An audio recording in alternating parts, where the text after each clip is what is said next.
The past 3 decades have been marked by an uptick in violent extremism and the prevalence of calls for a greater role of Islam in the governance of Middle Eastern states.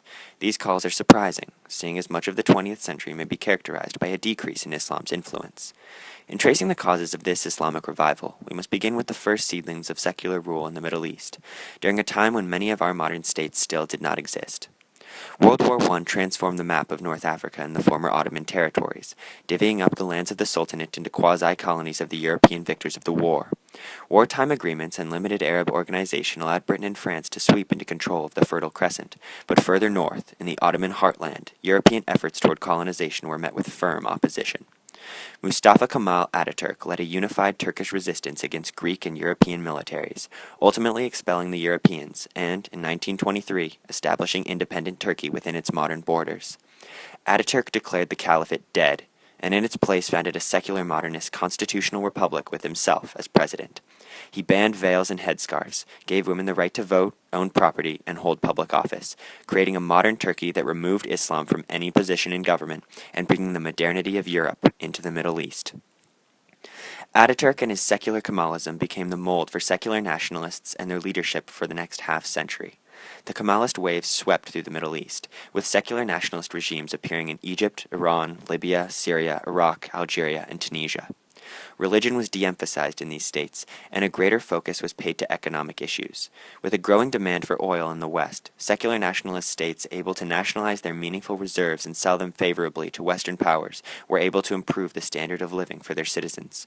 However, Kemalism did not guarantee democracy, and the abuse of state power by secular leaders, and the failings of secular nationalism to faithfully deliver on its promise for affluent modernization, triggered the first major Islamic resistance to secular rule. In 1951, Iran elected its own secular nationalist leader, Mohammad Mossadegh. Mossadegh was prime minister until 1953, when an American-backed coup inserted Mohammad Reza Pahlavi. The coup illustrates the conflict between secular nationalist regimes and Western desires for controllable monarchies from whom they could extract resources with minimal resistance.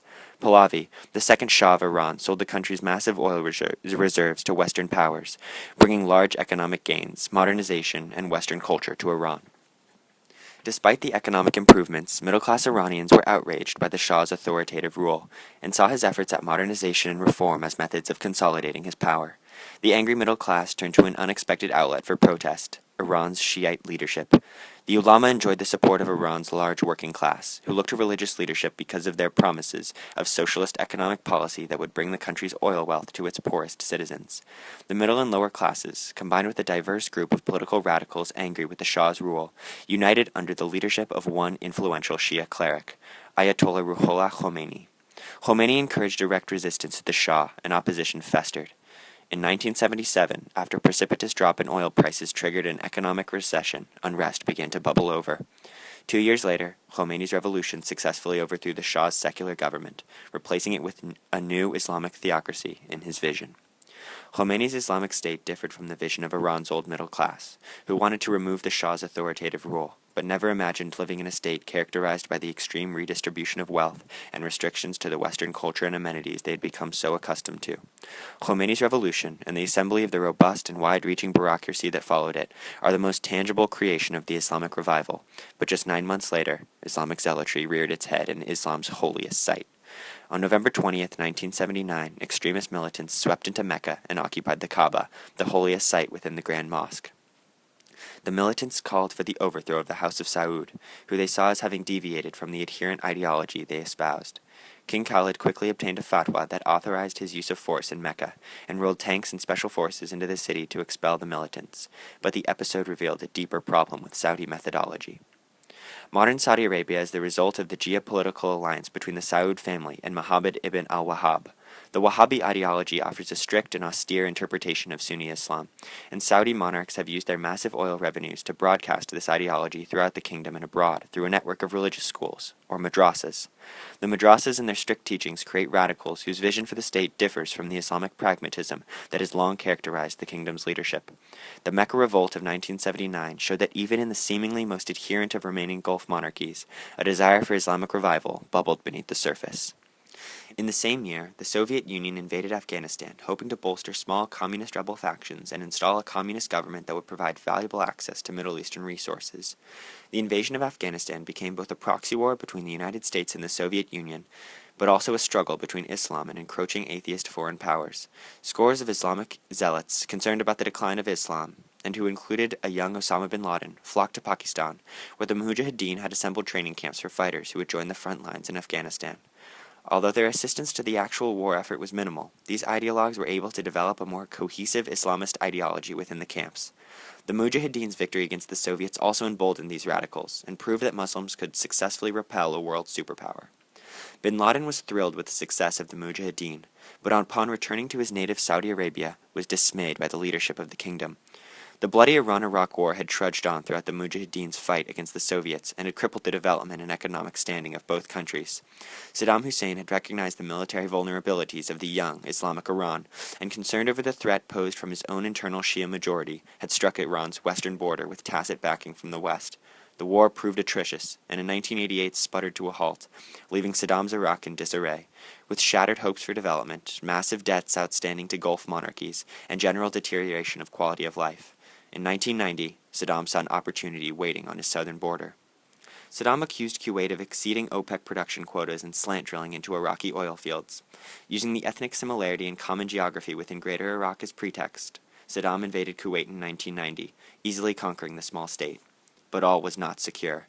Saddam had underestimated the international response to his move, and after the passing of United Nations Security Council Resolution 678, the United States led an international coalition to expel Saddam from Kuwait, annihilating his forces with air assaults and a ground campaign that lasted just 100 hours. Neither Saddam's annexation or his defeat were particularly influential toward the Islamic resurgence, but the means of this expulsion caused immediate outrage from bin Laden and like-minded revivalists. The Saudi monarchy had allowed non-Muslim American, British, and French troops to assemble in the kingdom's eastern region, in preparation for the expulsion of Saddam. To bin Laden, this was a great affront to the House of Saud's right to Islamic leadership, and a humiliation to its sovereignty and independence. The presence of Western troops within Islam's holiest state inspired bin Laden to begin his attack on the so-called far enemy. He organized his own militant organization, Al-Qaeda, which carried out terrorist attacks on embassies in East Africa and eventually against the United States on September the 11th, 2001. Still, only a tiny fraction of Muslims were attracted to bin Laden's extremist jihadist ideology, which does not explain the greater resurgence of Islam throughout the Middle East after its decline beneath Kemalist governments. Although the revival is easily observed through these violent and explosive acts of militancy, the Islamic revival is less a result of a great longing for the presence of Islam in state government than the failure of these governments to deliver on their promises for modernization and affluence. Secular leadership was supposed to sacrifice piety for economic standing, and offer the economic benefits and social services enjoyed in Western democracies.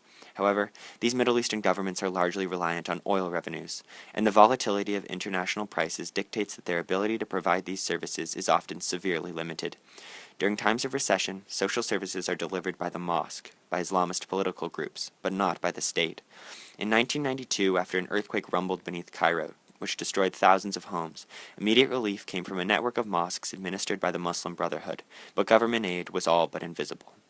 Secular governments in the Middle East are failing. With volatile oil prices, they create fewer jobs and offer inferior healthcare, education, and housing, leaving religious groups to pick up the slack. In slums across the Middle East, the poor are struggling to survive, and as Islamist groups give them basic civil services, they gain their support. In these slums, abandoned by state governments, radical groups can begin to enforce their own visions of Islamic societies, as Hezbollah has done in South Beirut. But this power has come not from inspirational preaching, but instead from basic welfare functionality. Perhaps a greater emphasis on Islam and culture is attractive, especially in response to Western media encroachment, but it is the political efficiency of these religious groups that wins them their support. As the leader of Malaysia's premier fundamentalist party expressed in 2004, religious emphaticism alone does not win elections. He said, "We lost because we emphasized Islam too much instead of social services and governance." Like the secular nationalist movement was simply a response to monarchies withholding new profits from the population, the Great Islamic Revival is a response to the failures of new secular governments to provide for the basic welfare of the modern citizenry.